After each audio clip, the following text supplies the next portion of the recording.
So thank you for joining us on the Local Farmers. Where are they now on their journey in holistic farming? And I've just done the acknowledgement of country, but I haven't recorded that. So I better do that again. So wish to acknowledge the traditional owners on the land on which we're all meeting and pay my respects to their elders past, present and emerging. And in particular for any Aboriginal Torres Strait Islanders that are watching this webinar, I'd like to acknowledge you and welcome you here today. First off, in our Local Farmers tonight is Jess, and Jess manages 54 hectares of owned and leased farm at Heskett with sheep, alpacas and horses. Thanks, Jess. Over to you. Thanks, Jason. Hi, everyone. So I've just got some notes here that I'll be reading a bit from. So it's been 3 years since Jason McCain first visited my property, and 2 years since I've been doing regenerative grazing and since I did the holistic grazing course. And in the past 2 years, I've made modest and cost-effective changes that have enabled me to now be grazing my animals with a 3-strand electric fence setup. So your photo up there now is of my flurd, which is 50 sheep, 7 alpacas and 2 horses at the moment. My sheep are just about to start lambing.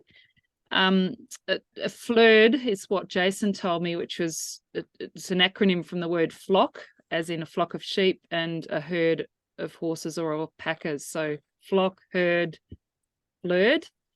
And they get along okay. They've just got to have enough room to get away from each other. And my horses are very placid, tolerant animals. And you could only do this if you've got horses like that, because otherwise they'd chase the sheep and alpacas and injure them, and you have all sorts of troubles. So here you can see I've got a 3-strand electric fence up there, and they're between our garden and our dam, so it's really a nice spot, easy to monitor. And yeah, about 3 days, I move them into a new area, and they're contained within that new area with electric fencing. And you can see in this picture to the right of where they're grazing, it's a lighter green colour, and that's where they've been grazing. And this is, spring. And where they've grazed is actually where I have a lot of native grasses, and I harvest them. So it's really helpful for me with these flurd, because it just knocks back, especially the bent grass, the brown top bent grass, and a bit of the sweet vernal grass biomass, and then it really allows the native grasses to take off and to seed. Yeah. So it's a very pretty picture too. Jason, can you put on the next picky? Yeah, thanks. So this is an aerial photo of the 54 hectares where I graze the animals, and it's been the family farm since 1968, and it's where I grew up. And the family grazed Angus cattle, sheep, horses, and later alpacas.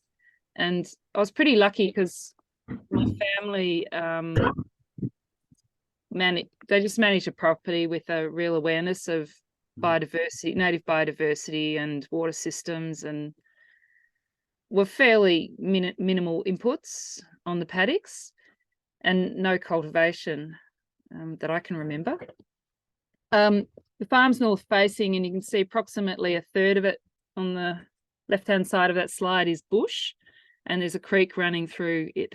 Yeah, where Jason's putting the cursor.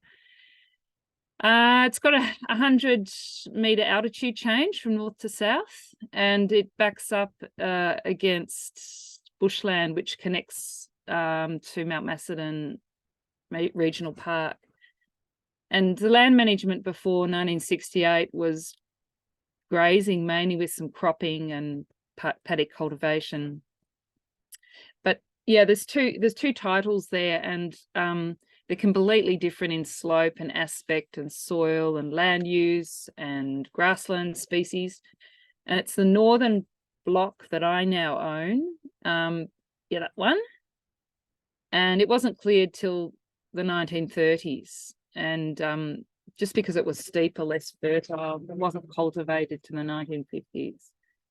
So we used that paddock growing up for intermittent grazing, and the stock carrying capacity is fairly low. So next slide, please.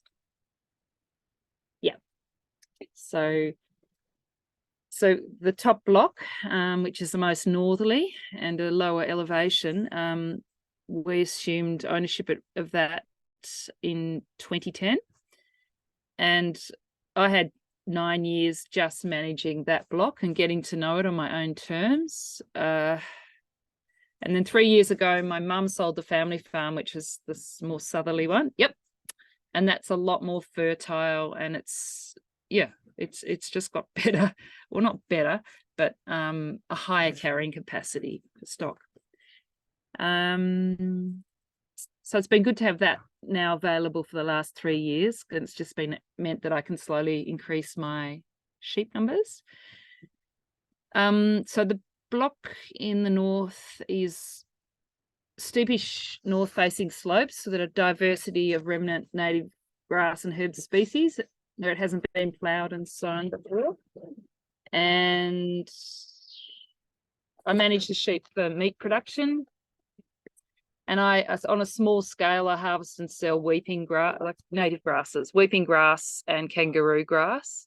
And farming isn't the main income source for the family, and the pastures, are traditionally defined as low fertility, and the country's light on, which was why it was never cleared early on. So since 2010, we built a house and revegetated along the roads and along the creek lines in association with Landcare. And my notes here. Yeah, we're pretty involved in Landcare and CFA, and we've got pretty good working relationships. We've got about 20 neighbours within 1 or 2 kilometres radius, largely because of, well, partly historically, but also it's a bit of a bushfire area. Since starting regenerative practices 3 years ago, we no longer cut hay for winter feed, as the properties provides plenty of forage all year round, and stock numbers always be low enough for the very bad years. We now leave areas of longer grass or standing hay for winter feed, and if we need extra bushfire management, we just slash and mulch where we need to. So we'll just stay on that one, I think. I'll just tell, yeah, oh yeah, that's such a pretty one. What about that one?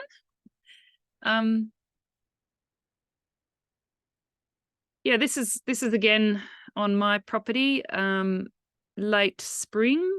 No, yeah, just spring. And I've just slashed a laneway so that they can get up under cover into another water source. And with this patch here, I'm just about to start grazing left to right in strips, sort of coming up the hill.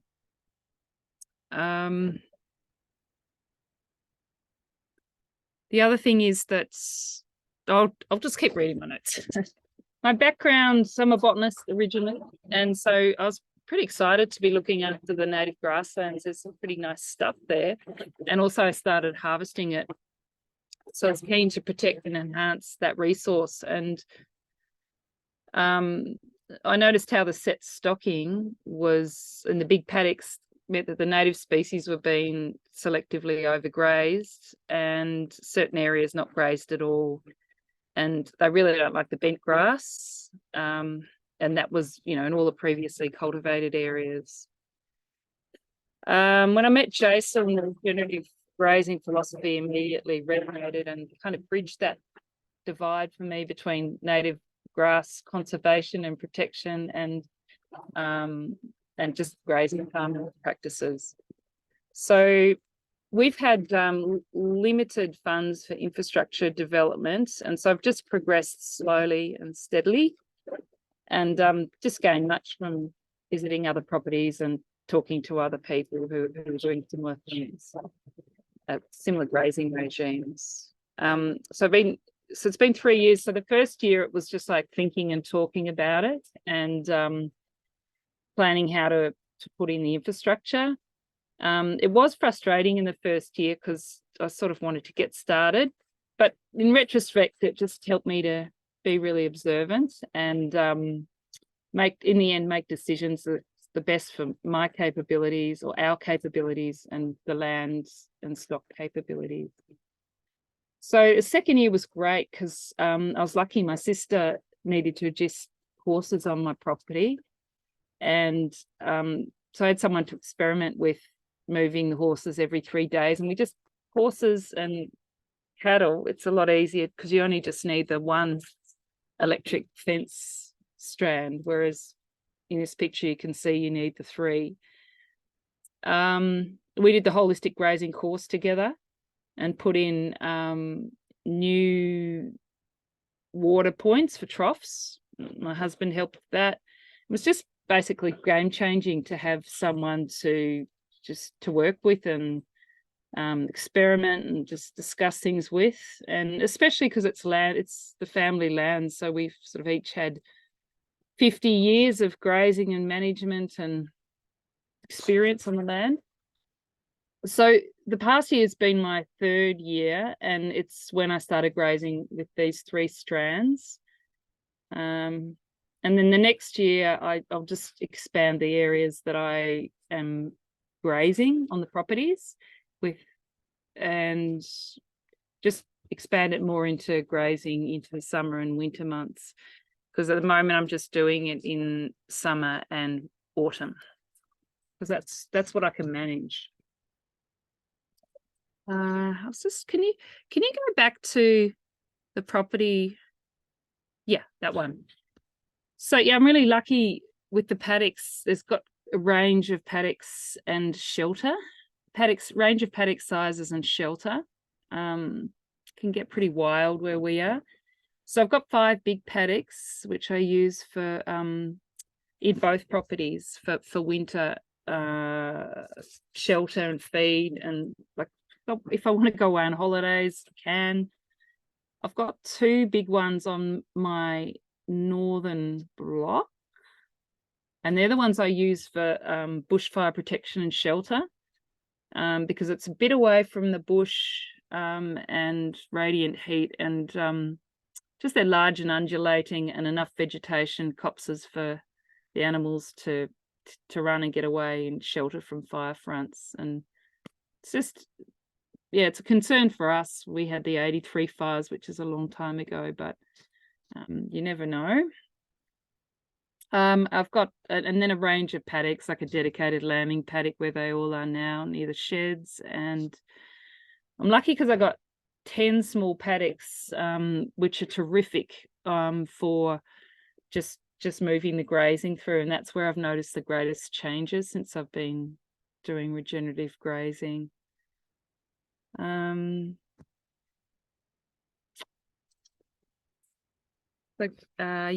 the next one again. Yep. So yeah, the 3 things that I've focused on are just developing familiarity with the fencing. So you can see here I've got the 3 strand fencing up, and there's a bit of a copse of trees to the right, and in the distance you can see the creek and some of our 1/3 of the property being bushland.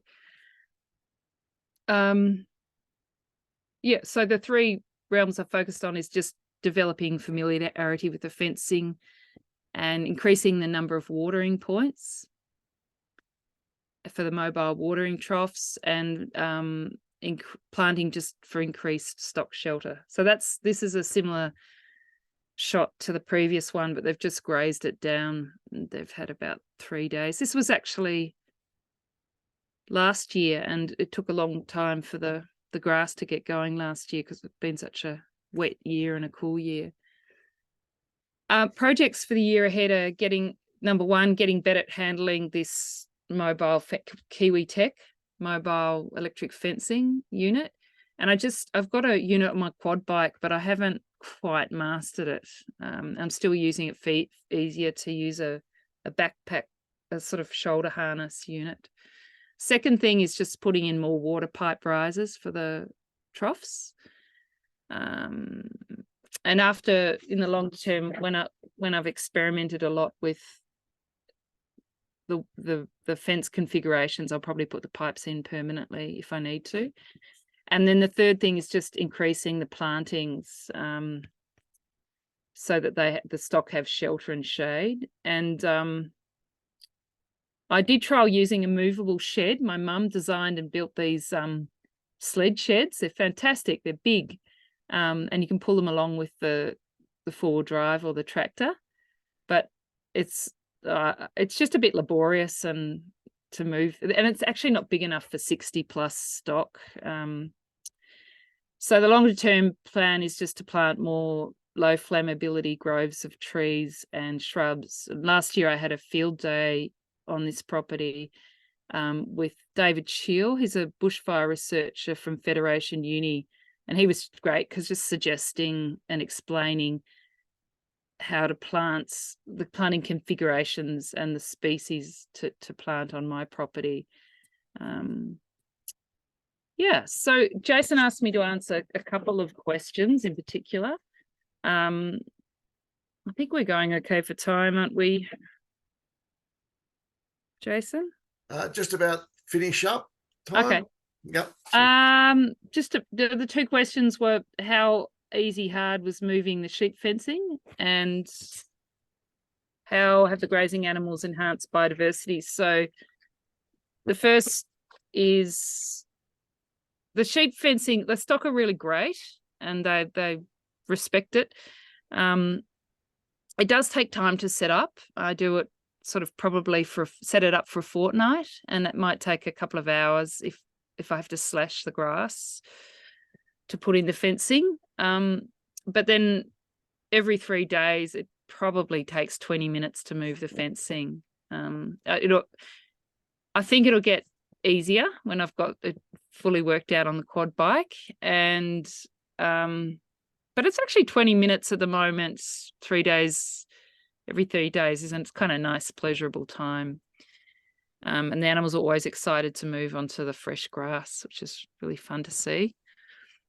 In terms of enhancing biodiversity, I've mostly noticed it on the agistment property because I've got these 10 paddocks that are a good size, about this size or bigger. And just capeweed has just dramatically disappeared from the paddocks. And that's because I think there was just too many stock on and set grazing in some of those areas.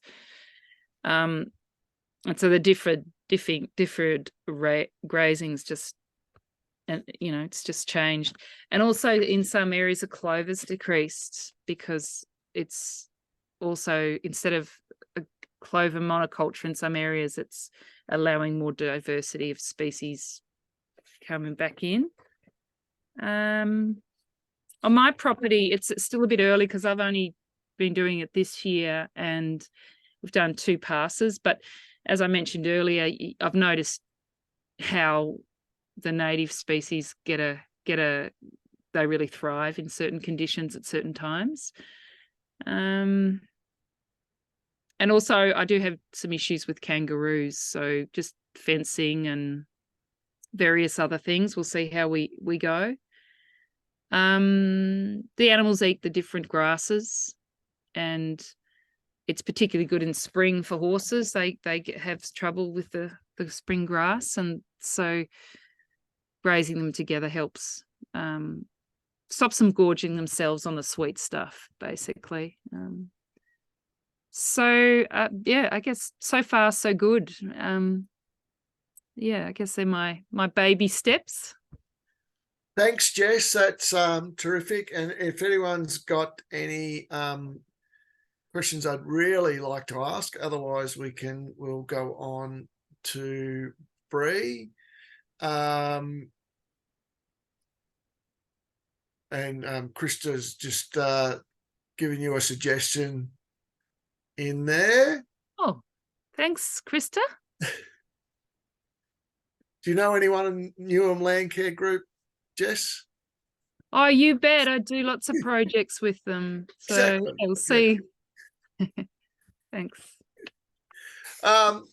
So now we'll hand over to Bree. Bree has a 52 hectare property at South Gisborne and has stud Highland cattle, commercial cows, and horses. So I'll hand over to you, Bree.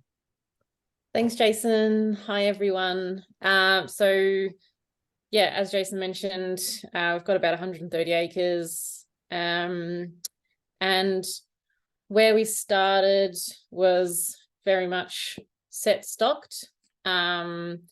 So this is pre-November 19, I think, is when we did the course with yourself, Jason. So that's why I've got these photos here on the first slide. Sorry if they're a bit blurry, but this is kind of, I was trying to get a few photos from a couple of different seasons of trying regenerative grazing. So yeah, we were just set stocked. We have Highland cattle mainly at this stage. And since then we've got a few horses as well. You'll see a few Angus dotted amongst them. We use them as embryo recipients for our Highland calves. So yeah, we do have some of them. So they're good because they can be a bit more liquid, but I will talk a little bit about how we are limiting ourselves a little bit by the fact that we are a stud. It's not quite as liquid and as easy to sell or buy as if we were just commercial. So generally we're on very rocky ground. After doing a bit of excavating lately, it's pretty shallow soil. You can see in these photos there's lots of bits of bare ground, which I guess is pretty typical of a set stock paddock. So there's a bit of barley grass in that top right photo with the little calf. So things like that would come in with the hay. That we had lots of cateweed in places, pretty typical. I don't think there's any in this photo, but and you can just see, you know, even when it looks nice and pretty and green, it's a bowling green, which looks pretty until you do the course and realize that that's really not pretty. But yeah, so that is pretty typical of what we had. And of course we were also struggling with the drought around this time, which you can see in the bottom two pictures there. And you can also see those set stock paddocks as well, with the kind of bare ground, a little bit of low grass, and then the taller grass, which is all weeds, the unwanted stuff, the less palatable stuff that they don't really touch. And then obviously our nice big empty dam, which was fine. We've got more than one dam, and that was the dam we're pumping from, but that's a little bit scary when they get like that. So we were struggling with that. And so I guess for that reason, we hooked onto the course. I read a book that talked about, you know, during the drought, everyone else is buying hay and this guy was laying water pipes. And I just thought, well, there's something in that. Like, and that was because he was laying water pipes because he was doing, you know, this kind of grazing and he wanted to get water out so you didn't have to set stock and things like that. So, and obviously that is a big expense for us to get those pipes out, which I will talk a bit about as well. So yeah, we had cateweed for weeds. We had some serrated tussock, not much. We were just kind of digging that out by hand. A little bit of Patterson's curse. We did have and still have quite a lot of bent grass, but that's not a huge issue. Oh, and this paddock in the top left is the paddock that I'll show right at the end as well, that all the cattle and horses are in at the moment. Oh, and we run about 40 head at the moment. with calves. Some of them have calves. And at this time, we were going through about 120 5-foot round bales per year, mostly during winter and summer, but some during autumn. And this was also another thing that motivated me to do something different, because that was so much money. And I just thought that was a ridiculous amount of money to spend on a hobby. So this is kind of hobby farm for us. We do have main jobs as well. So next slide, please, Jason. So these are our tools. So similar to Jess, we already had some of the Kiwitech system from 20 odd years ago at a previous property that my partner did a little bit of this on, but we got some more. Good news is most of that stuff we still have, so it lasts for 20 plus years. So that's a nice little sell for them. And so yeah, these are our tools. So you've got your reel, or your spools, they call them. We used a single strand poly. So yeah, Jess had to have the 3-strand with the sheep. Because we've only got cattle and horses, we get away with single strand. Admittedly, the smaller animals, so the younger cattle, in other words, the horses are fine, the cattle, they will duck under the single strand. And we actually want that for the calves, because it means they can actually get out and get kind of the freshest feed. And if we want to give them a bit of pellets, we can do that, which we do often just to get them started on pellets, so that when we're weaning them, and we generally hold to break them, they're kind of already used to pellets and they're used to that human bringing pellets. So it's kind of a bit of a training thing for us. So we can feed just the calves by putting the bucket on this side of the fence, and they just duck under. It gets annoying when they're a bit older, which I'll talk about next. So generally single strand. We laid out lots of pipe, lots of T-pieces with the yellow tops. And then we got these movable troughs as well, which are really good, really sturdy, and hold up to my horses trying their darndest to destroy them. And they are still 20 years old. So we've just got a new lot, so they've lasted a fair while. The Kiwitech system's been really good because it's really flexible. So you can kind of do whatever you want with it, and the same little pieces do multiple jobs. So at the top, you've got these. Now I looked up the name of them, because tie off thingies I thought might not be perfect to say. Release hooks. So that's the thing attached to the fence that's holding the spool, and it also does the job of holding the other end of the wire. Thank you, Jason. So it holds the spool there, and it holds the other end of the wire there as well. So it's very smart and has multiple uses. So that's been pretty handy. And I looked up some prices of this in case anyone's interested as well. We've figured out that it's about 40 to 50 cents per meter to have this system. So that's just the Kiwitech stuff. So that's your tread-ins, your end assemblies, your polywire, all of that. Jess was talking about, you had like the winder that connected to your bike or something, maybe. We've just got the carry-on one, and they cost about $200. I forgot to put a photo of that on here, sorry, but yeah, it's just the thing you carry. The spool sits on there, and your poles kind of all sit on there as well. And these are 100-litre troughs and fully fitted out. So with the valve and the pipe that connects into the yellow top, it's about $230 each. And then obviously we laid out a whole lot of blue line with these yellow tops and T-pieces, and we calculated that at about $3 per meter to include all of that. So the initial layout is expensive, and for sure we did one paddock at a time. But yeah, once you've got it, all these pieces lasted a fair while. So I was kind of okay with that. Just next one slide. quick point, Yeah. Bree, is you mentioned it, but need to reinforce with Kiwitech, it's blue line that you need as your pipe.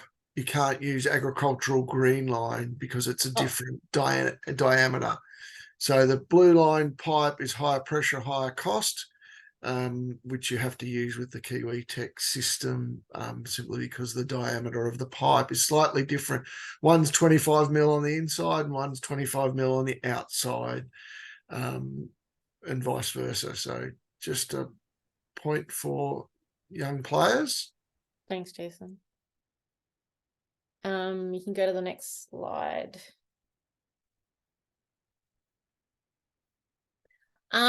So as with anything new, there's always an ugly beginning. So it's always challenging at the start. You don't have much to work with. You've gone from set stocking and then going, well, now I'm gonna set up cells and try and move them every few days. As you can see, those grass pictures down the bottom, like that was out, that's what we were moving them onto. That was as good as we kind of got initially. And we weren't able to rest the paddocks for as long as we wanted, because as you can imagine, this doesn't last long. So, you know, short of selling all our stock, we just had to kind of put up with a very gradual improvement, which has happened. The top right photo has the little steer that's on the wrong side of the fence. So that's about that age where it's annoying. They're not calves. We don't want to feed them. They've been weaned. It's like that 8 to 12 month mark, and they still think they can pop under the fence. So we still battle with this a little bit, and we've tried doing like training, like kind of just after weaning, they're in their own little paddock, all the weaners, and we put up double wire just to get them actually trained to respecting that wire. And this has helped a little bit for sure. But there's just every year there's always one that thinks he'll have it over everything. But that's fine. Just put up with it. Eventually they get sick of zapping themselves, so they learn eventually. The photo with the horse and the dam, this was when we were trying to do a wagon wheel set up around the dam. So you can't actually see it in the photo, but there's multiple fences, portable fences running off that dam, like a wagon wheel effect around the dam. This is the only dam we tried this on, and obviously my horses are aquatic apparently, so they just completely ignored that and just walked around and went into whatever cell they wanted. And the Highland cattle were the same. They love water, so they just walked around it. So we got around it. We just had to fence off the whole dam and open each section as we wanted them to actually graze it. But it's still annoying. It's a lot more fencing. So there was these little learns along the way. Another issue we had was the Highland cattle seem to have a really big personal bubble compared to, say, our Angus and stuff that we've got. So it took us a while to get to train them to be that close to each other, like in those smaller spaces.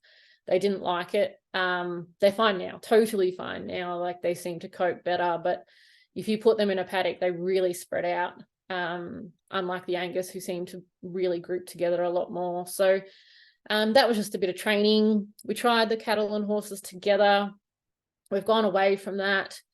Not that we're having nothing happen, but the horses, they love when we move paddocks, and they tend to get the zoomies up and they run around like mad, and the cattle get scared and they just run through fences. So it just wasn't worth the effort. So we do a different system now, which I'll talk about at the end. And yeah, I mentioned that we couldn't rest for as long as we wanted at the start. So that's about it for our ugly beginning. Thank you, Jason. These were just some surprises, some learns along the way. Jess mentioned how Cape weed is a lot less of an issue, and we're definitely finding the same thing. Our cows love it at a certain time of year. We only had to do this once, to be honest, but if you put them on it before it flowers, they absolutely mow it. So that's that photo on the right that says May 2020. So you can see the side, obviously they've just absolutely demolished it, and the side that we're about to move them onto. Now they did have grass here as well, so we weren't just grazing them on Cape weed, and so they had options, but this was just our worst area of Cape weed, and we thought, oh, good time of year, let's just chuck them in here and see what happens. And we've never seen Cape weed there again. Pretty much it's just destroyed. And the horses then like to eat it once it's died. I don't know if that actually helps lessen it, but they do eat it. And then you can see the horses eating this gauze here. they were just moved into this area, and I looked it up, Jason, and this was July 22, so July, about a year ago. So it's winter, and they were eating, I think it was like the buds and the flowers on it. But I just moved them into this area and they just ran straight for it. So there must have been something in it that maybe, like you said, Jason, they were lacking something in their diet or getting something from it. Anyway, so that was a bit of a surprise. And they also loved the reeds. This, I don't know if you can call that a dam. It's like a seasonal pond more than anything. So we pretty much ignore its existence. But that was full of weeds when we moved the cattle out of it and we moved the horses onto it. And they just went straight for it. And that dam barely has anything in it now. So that was just interesting for us to kind of learn. So now we see capeweed as a blessing, because it just means that that bare ground is now covered with something. So we've got ground cover and we're not worried. We know the cows will eat it at some stage. And generally it's the thing that comes before grass. I don't know if anyone else has noticed that, but you know, you can have bare patches and there'll be all these horrible prickly things come up and they're annoying and frustrating. And then the capeweed comes and you think, oh, thank God, it's covered with capeweed now. Nothing else can grow. Then the cows will eat it and then the grass will come through and all will be great. And this is now. So again, these pictures are a bit blurry, but essentially most of our big paddocks are cut in half with the Kiwitech system. There are more permanent fencing systems that the Kiwitech people sell, which we fully intended on doing. We just haven't done it yet. But there's like this big long fence, thanks Jason, going through the middle of the paddock to cut it in half long ways. And then there's just little fences like Jason's motioning here going off that long fence to the boundary of the paddock, the permanent fence. And so we'll run the cattle along one side of that long fence and then back the other and then into the next paddock. So moving them is relatively easy. That was a little bit of training, but once or twice and they're done, they figured it out. We just pin it down and they step over it. And we're trying to move every 2 days. Does it happen all the time? No, but Jason's on her back about that. And at the moment as well, we're running the horses behind our cattle. And that's actually because our horses are fat and one of our horses or ponies founders. And we haven't had her founder since we started doing that because they just get the crap that's left behind. So this top right picture where you can see my little feet is looking directly down. And that's pretty much the point where we'd move the horses onto it. So as you can see in the picture below it, the cows, like this is the same day, the cows have had an effect on it and they've eaten all the good stuff. All the green stuff, they've kind of trampled a lot and they've just left the not as appealing stuff behind. They'll get moved, the horses come in, they live off air, so they need that down for another day or two as well. I forgot to mention too, the pipe, you can't see it in this picture, which is good because there's grass, but it's following that long fence down the paddock. So it runs along that fence, and generally about every 40 meters, we've got one of those T-pieces that Jason's circling, which our trough comes off. And we can just move that around. And we've got our paddocks resting up to about minimum 6, but it's more often more than that. And we're trying to aim for about 13 months rest. So this paddock had 11 months. And this is the same paddock that I mentioned in that first slide, the bowling green with the cow and calf. So you can see it's quite different now. It's really dense. It's really soft when you walk on it. There's lots of litter. There's no bare ground whatsoever. It doesn't look as pretty, but it does to me. So it's gone through a whole spring, summer.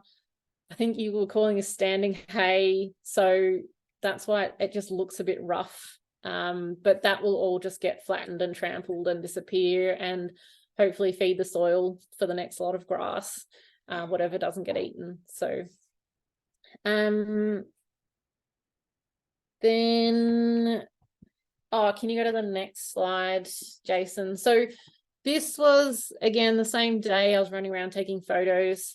The horses were still in the paddock before, if that makes sense. But essentially, this is the cell that the cows were out of. They'd moved on, and the horses had been left behind in. They were about to be moved out.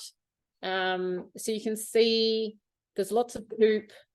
There's lots of trampling going on.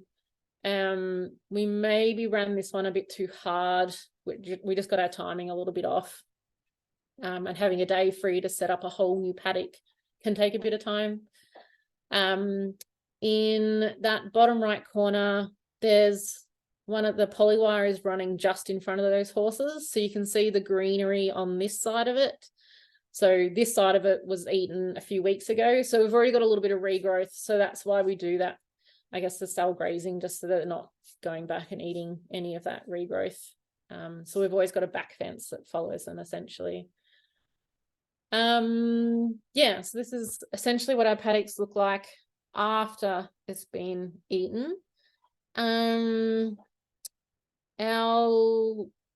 I would say, oh, we've calculated that we're using about 50% less hay than what we used to. So it is slow improvement for us. And if we could just go and sell half our herd, we wouldn't have that issue. We would just not have hay anymore. We wouldn't need it. We're just not stocking at a good rate yet, which we're working on. So trying to decrease our stock a bit. And by trying, I mean, I'm trying to convince my partner to stop buying cows. And I guess with our stud breeding, yeah, we're painful. We're not very good farmers. So we've still got a few little paddocks. We have a few little paddocks around the house that still get stocked. There might be some, you know, a couple of cows that are about to calve that maybe we're a bit worried about, or heifers calving, or winners that we're still trying to train with their little temporary fences, or anything. There's always something, there's always some reason, or it's the bull paddock or whatever. But we've built more little paddocks that at least we can rotate them a little bit. It's definitely not by the rule book, but I guess anything's better than nothing. And we also use the horses to do the boundary fence. Sorry, are we done? Are we, Jason? Was that your hint?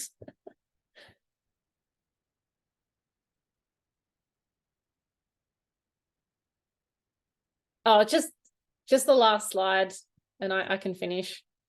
So our big problem is sorry, I pushed the wrong button. Oh. Our horses do the boundary fencing, like our fire break or whatever you call it, and we run them really hard on that to absolutely demolish it. This is our biggest problem, is kangaroos. This is a little test patch I did by putting a hay feeder out in the middle of the paddock like that, which on the 1st of August I went out and it had all this beautiful grass in it because nothing could get to it. And then, as you can see, my little doggo is standing kind of on the edge of that patch. There has been no animals in this paddock, I can guarantee you that, but obviously there's kangaroos and it's pretty much demolished. I then, on that day, obviously the hay feeder was sitting somewhere else, so I thought, well, I'll monitor that patch as well. So I came back on the 1st of September and you can see that growth that's coming through. Obviously not as much as what's in the hay ring, versus the final little picture is what's outside of that hay ring. So it's still getting a lot of grazing pressure on it, even though we've got no animals in here. So this is our biggest problem. I don't know what we're going to do about it. We're planning, we've got some fencing to put up to just try and slow it a bit, like just on the boundaries. I don't know if anyone's got advice or recommendations for this, please let me know. The only other idea we had was accept our fate and put a tiny home up there and get people to come and watch kangaroos. Make money out of kangaroos. I don't know. We can't do much else. So that's our biggest impact on our grazing at the moment, I think. Awesome. Thank you, Bree. Any absolute questions you need to ask right now? If not, we'll head on to Sam. We can always ask Bree and Jess questions later. Our next presenter is Sam White, and Sam did a presentation back in 2020, so that's why this is sort of revisiting some, and so did Bree did a presentation for us back then. Sam's got a 800 hectare farm at Sidonia, and he's a sixth generation grazier of sheep and cattle. Over to you. And Sam's been sending me photos that I'm not going to be able to get up at the moment, Sam. Can't you? Sorry, Yeah. JC. It was as you guys were talking, Bree and Jess, it was prompting me to remember other photos. Yeah, I sent them through to WhatsApp. I'm not sure if you can get them or not. I'll try. Yeah, okay. Thanks everybody. Yes, as Jace has said, I live out at Sidonia, which is Granite Hill country. So quite rocky, quite hilly, very hot summers, very cold winters, pretty much similar to everybody, I guess, in the Western Ranges. But you always feel like it's more intense at your own place. I began the regen journey in 2015 after seeing an ad online for Brian Wellberg's holistic management course. Before that, I was running the farm organically, thinking that I was doing some good things. But when I discovered the course and did that course, it really changed my life, and it really was a transformation of every aspect of farming life for all of us here. So I opened the gate and let 12 different mobs of cattle, of about 30 head of cattle each, into one big mob. It took about a year after the course to convince my dad to let me do that, but it was probably the best thing to do. So, calves, mums, old mums, new mums, the bulls, everything. I really wasn't sure what was going to happen, but nature worked itself out and everything was fine. Immediately within a few months to 6 months, there was change instantly. I had paddocks ahead of me. I could plan feed. I could plan when I wanted to move them to different spots, and just started seeing things like I'd never seen before. This particular photos here was prior to doing all these HM courses and everything like that. This is just the one on the left is after an event we did. We do the Lost Trades Fair and sell our beef burgers. We had lots of leftover salad. So I thought, oh, that's what I'll do. I'll take it down to the cows, give them something, because there was, as you can see, nothing else in that paddock. And, everybody just thinks, well, it's drought. When you get drought, this is what it looks like. So that particular Charolais cow there looked at it, gave it one sniff and walked off. She wasn't interested in the salad at all. So, these are sort of those moments when you look back and go, wow, look at the state of actually good high impact too there, Bree. I was going to mention that. Good to have high impact right now. If you give it good recovery, you'll get good grass in that paddock. So yeah, look, it was a real a transforming moment to be able to discover holistic management. Jace was just sort of mentioning to say, where am I sort of now on the journey? I suppose I've got some points here. Yeah, this is sort of more recently, a photo with our cattle. so when I did open the gate and merge those mobs, I had about 500 head in one mob. And I did that from the 2016 through to the drought of 2019, when we really needed to sell about 80% of our cattle, which we did that year. I was leasing the cattle from my dad a bit at that time, and now our family, my wife and I and the kids, we run the cattle only now. So we're back up to about 200 breeders currently, and they're all Angus now. There's no mixed Charolais or Herefords we used to have as well. So yeah, that was a real eye-opener, trying to, a real learning thing to handle that size of a mob. But the benefits outweighed the negatives all the time. I had to worry about one mob. I didn't have to worry about looking over 12 different mobs, especially during calving. I suppose going through gateways is a real eye-opener when you have such a big mob. So that was a learning curve. I had to change a lot of my gateways and widen them more to allow for that. But again, they were learning too. The cattle were learning the whole new way, as well as myself. Whereas today, I have to open a gate and, cattle will walk through really quietly, and it's not an issue at all. I'm not sure if, Jace, you can get one of those ones I did do a video with the cattle walking through, but you may not be able to get it. Was it? It was on WhatsApp, I think. Yeah. So it wasn't this one. Do you want to talk about this one? Oh yeah, that one.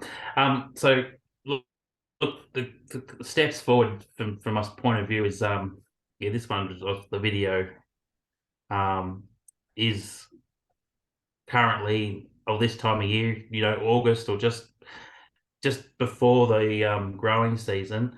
I bring in now one of our larger mobs of our merino weathers to mix in with the cattle.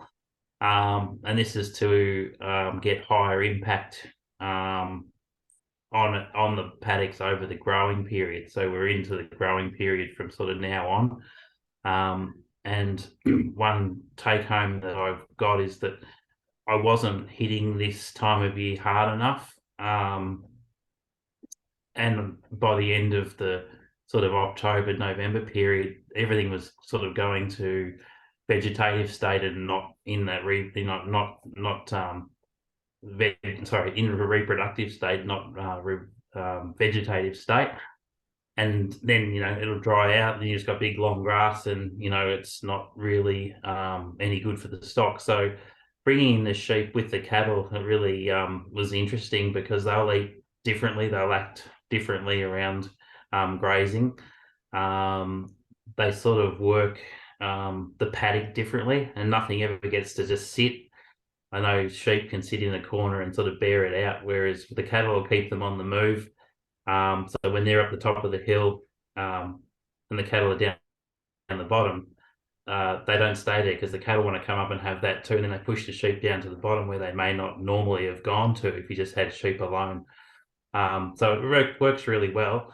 The other benefit is that I can teach those sheep to respect the electric fence, because they sort of seem to go where the cattle go after a while, and and behave the same way as the cattle in terms of respecting that fence. So that's been a real eye opener for me too. Whereas I didn't think I could be able to keep sheep in, but it seems to work well when they're together with cattle. I've got more ground cover, of course, now, more perennial plants, and as you guys had said earlier, your capeweed, your onion grass, barley grass are sort of a thing of the past. You rarely see them, or you only see them if you happen to overgraze an area, or the cattle have pugged something up, or they've stayed there a bit too long for a particular reason. But our hills used to be covered in all of that once, and now it's some of the best paddocks on the farm are the hills. You can just flick through. Oh yeah. I've been able to get something up. Yeah, that was a before and after shot with the Arrow. So I had a before, and so that's there was a high impact. Jason knows about this. Maybe Jess, you were there too, but I'd actually decided to go on a family trip for overnight, and I left them there like probably for, I say 12 hours, was probably more like 18 hours too long. I came back the next morning and it really, as you can see, bared the ground out. So I sort of used it as a bit of an experiment to see how that would be. And then sort of with recovery, and I think that would have been at least 90 days, I'm trying to think, might have been up to 120-day recovery for that particular patch. Everything bounced back. There was a little change in the species diversity on that area from maybe sort of to the right of that picture. But, you know, probably had more clover, and all the perennials still stood up and came back. So it sort of showed me that, you know, even if you do make a little mistake, if you have the good enough recovery time, that you can get back to where you sort of were, and then, you know, make sure you continue that and look after it. And they, yeah, oh, this is a video. Probably, you know, you guys in this game, probably the best time of the day is just that move, you know, onto fresh pasture. So these are cows and calves going onto some feed. This is, of course, in full spring time. So I keep this one as a bit of a reminder of, you know, where the grass can get to. But, you know, the dog sitting in the back of the bike, that's about as much as the dog has to do now. He just drives around and watches the cows go in. But, you know, that is a pleasurable thing about holistic management, is that, you know, every 2 to 3 days on average, you know, they're moving to fresh new ground, breaking the cycles of, you know, the worm burden and disease and all that sort of thing that you get with set stocking. And, you know, some of the best feelings of the day is be able to move them onto fresh ground. So yeah, animal health definitely has improved for me over that journey. We don't drench the cattle at all. You know, even this year, even now, I'm looking at them. They've got the rub skin that we sort of see this time of year. It could be some lice. It's just irritable itchiness, and they're rubbing on the rocks, and you sort of think, oh, maybe I should do something. But if you look at their fat score and their, you know, their weight condition, it hasn't changed at all. So I always, should I do it? But then I go, you know, the cost there is just not worth it, and the stress of getting them in and all that sort of thing. Every year they pull through, and by the springtime they look great again. So we haven't drenched since that 2015 sort of period. We do give these weaners that are in the current photo a B12 injection on weaning. We sort of got onto that from an old agent that told us a few years ago that he thought it was, you know, really brightens them up and gets them going quicker onto the grass. And I think he's got something in there, because we sort of noticed coat changes, and they just go forward quicker by doing a B12 injection. So we do that, which is sort of just a vitamin, I guess, isn't it? And that's what we do for the weaners. You know, we get them. One of the biggest things that you probably find is you have so much more time now as a holistic manager, a regenerative farmer, than we used to. Like, we don't have any feeding to do now. We've got more time out in the paddock to create more paddocks, which is probably what I'm doing right now, is doing a lot more fencing, creating more paddocks whenever I can. And there's always a battle, you know, that time to be out there each day to move an electric fence, or do you try but save some of your budget and put in more permanent fencing? Because when you do have a permanent fence, you can sort of rest easy to go, well, that's sort of sorted, and you don't have to keep worrying about it. But on the same time, you know, if you are able to get higher density, that's a great thing too. Like, if you've got the time to move more frequently and have more higher density, I think that's where you really want to be. But not everyone can do that. We're all got busy lives and families, and we've got young kids, so it's not practical all the time to do it. So you do what you can, but having more paddocks or smaller areas certainly does help. I've got a couple of steps back, a few things that I've just discovered over the journey. Trying to get those densities right can be very difficult. Sometimes you think you've got it right, but you realise that maybe it wasn't high enough. So that can be called sort of partial, was it partial grazing, partial density, or partial rest, I think it's called. So you sort of put them in for a bit and you nip it down a little bit, but what it really needed is to be nipped down more. And you don't really realise that until you sort of go on this journey, and it takes a few years to discover that. What I've really noticed now is that I've actually encouraged a more undesirable species without even really realizing that that's what I'm doing. Even though it's a perennial, it's the cocksfoot here. I've realized that the stock don't like the variety of cocksfoot that we have here, and it's an old variety that I've since been told that isn't very palatable. The newer varieties are. So I'm seeing paddocks now where there's clumps of this grass, and I'm initially thinking, this is great, there's still good cover there, but actually in between all that, they're eating everything else. They're eating the bent grass, the clover, Phalaris is gone, and I didn't notice that until quite recently. So that's something I've really learned, is that I'm not putting enough pressure on those plants. They're getting a bit too rank and obviously getting quite unpalatable.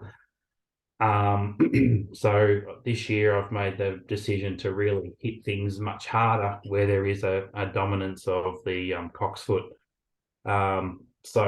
And that might include even having to do some slashing too, if I have to get to that. But that's something that I have discovered. But I think the newer varieties are better than the old. I've noticed that the stock, certainly aren't eating it like the other plants. I think I'm leaving the recovery times too long in certain instances, and at certain times of year. So I think in other years, at this time of year, I'm sort of like, I don't want to put any stock on there yet. I'll let it go into spring a bit more and let it recover more. And by the time I sort of get back to it, the spring's really hit quite hard, and it's sort of everything's got away too quickly. And you end up having, as I said earlier, grass going to seed rather than being sort of fresh and ready to eat. So I'm really making sure I get cracked out on that, and so I've really hit everything a lot harder this time of year, knowing that I'll be back a couple of times over the spring as well. Water is obviously the biggest thing too. Movable water. Continually working and thinking about water and how to get it to where I need it.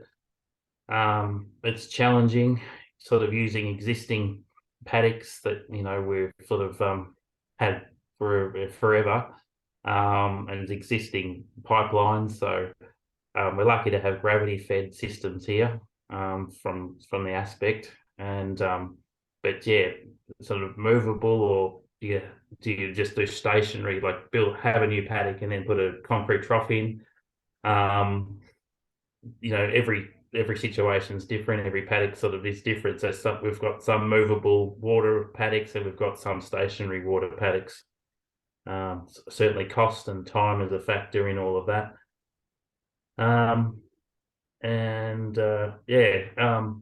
As I said, the sheep are really good with the cattle at the moment. Training them on the electric fence has been really good. I'm understanding grasses a lot more, and thanks to Jason, the course and everything as well, more recently, about the growth cycles of grass, when to put impact on it and when not to. I find that if you are doing electric fencing, and currently we are doing a bit of that to set up the next paddock or your next section just as you move the stock in, you could have a stock right up against the fence wanting to move. As soon as you move them in, it's you can hear a pin drop. It, they're just happily eating. So it's that time we set up the next move, a next paddock, which makes life easier. Always, if you can do that. We're grazing the hills quite hard now too. So quite high stocking rates on the hills to get them down a fair bit, knowing that we'll come back probably over the springtime again on those before leaving them right through the summer period, because they're more fragile than the lower areas of the farm. So if you've got that sort of fragile area on your farm, maybe a little bit drier over the summer, maybe hit those a bit earlier than the other areas. I've just got a couple of more things. What would I've done differently? Probably had a better farm plan from the beginning. You sort of don't realise all the things that you're going to get thrown, or what things that will be thrown at you until you're sort of actually doing these things. So having a farm plan is always a good thing. We're working on one, and probably will always be working on them. And obviously it changes too over time with whatever needs or new discoveries you make. And because it's an old farm here, you got to use existing and work around existing infrastructure, which makes it sometimes a bit difficult. My wife was saying before that she finds it hard because she gets emotionally attached to the cattle. So, when we need to plan to sell cattle, she's sort of got to, stay out of that decision, and that just comes down to me. But at the end of the day, we've got to run cattle for a business, and we are grass farmers, and they're just the tool to help us get to grow grass. Really, that's the way I see it. Results can't really change the past, but you can go for the future with all these new ideas. Yeah, really, you need water, smaller and more paddocks if you can, and good fencing. Laneways are always great too to moving cattle, and the cattle here are sort of trained to come now, which is great. They really communicate with us and with myself, through their movements and behaviour, and their sounds. As you know when they want to move, when they're happy, when something's not right. So they're a really great learner. They're very smart, as you know. So yeah, that's pretty much me, I think. Excellent. Sam, we've gone a little bit over time. Yeah. A fair bit over time. But I will thank everyone for joining us, and we'll stop the recording